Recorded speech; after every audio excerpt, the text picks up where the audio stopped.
Salut à tous, aujourd'hui je vous propose de faire connaissance avec Rover, de son vrai nom Timothy Régnier. Un artiste qui a vécu plusieurs années au Liban et qui depuis son retour en France cartonne avec un premier album pop éponyme. Un album qu'il a complètement arrangé, composé, chanté, il a joué tous les instruments, bref il a tout fait de A à Z. J'ai eu la chance de rencontrer cet artiste généreux aux multiples facettes. Il se produisait à la Chapelle des Trinitaires, à Metz. Rencontre.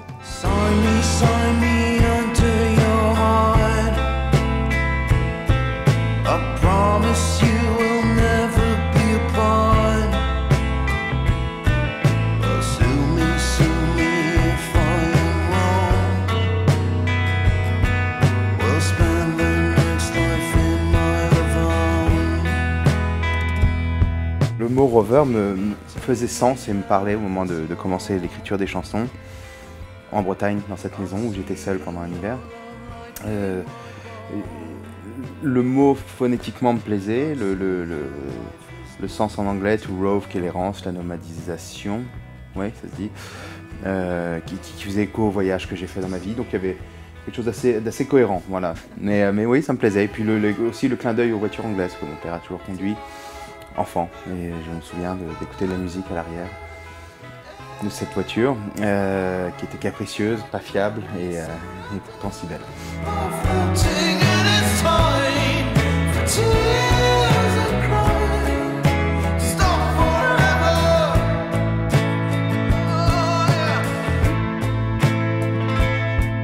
Et se retrouver seul, il y avait donc effectivement le fait de ne pas avoir le choix, donc finalement on finit par tout faire soi-même, on n'a pas de batteur donc on se met à la batterie. On essaye au début de copier et puis on se rend compte qu'on ne peut pas jouer comme un vrai batteur, ce que j'appelle un vrai batteur, quelqu'un qui ne réfléchit plus en jouant. Donc j'ai essayé de ne plus réfléchir en jouant et justement mon jeu s'est affiné et ça a été des défis sur défis comme ça, une espèce de projet ambitieux, mais pas prétentieux, mais ambitieux personnellement.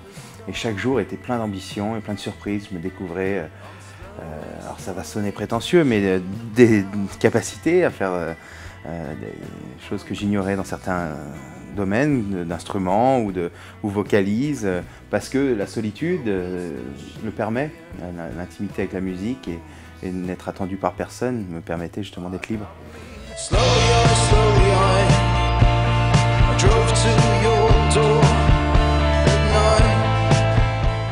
Alors curieusement, je pense que la forme est nourrie par ce que je lis, ce que je consomme en termes d'art au quotidien, la façon d'écrire, le propos. Et le propos en lui-même est plus nourri, à mon avis, par une expérience, une amitié impossible, la distance en amour, l'amour impossible ou les échecs, voilà, des choses assez négatives sur le papier, mais qui nourrissent une mélancolie intéressante et qui, moi, me met très confortable. J'aime beaucoup ça, la mélancolie, la nostalgie, me rappeler un temps ancien. Ça n'empêche pas d'être très présent et conscient du temps présent et ambitieux d'aller vers le futur.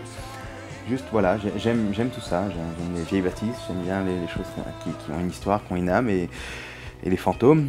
Et je pense que le parcours d'une vie et les échecs et les accidents de parcours, positifs ou négatifs, font partie des fantômes de notre patrimoine intérieur, donc ça nourrit une chanson.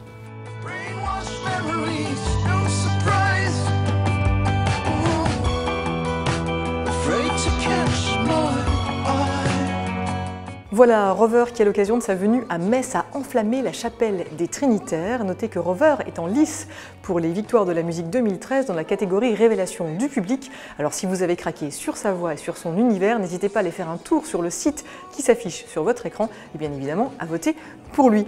Voilà, moi sur ces bonnes paroles, je file. Allez, bye bye.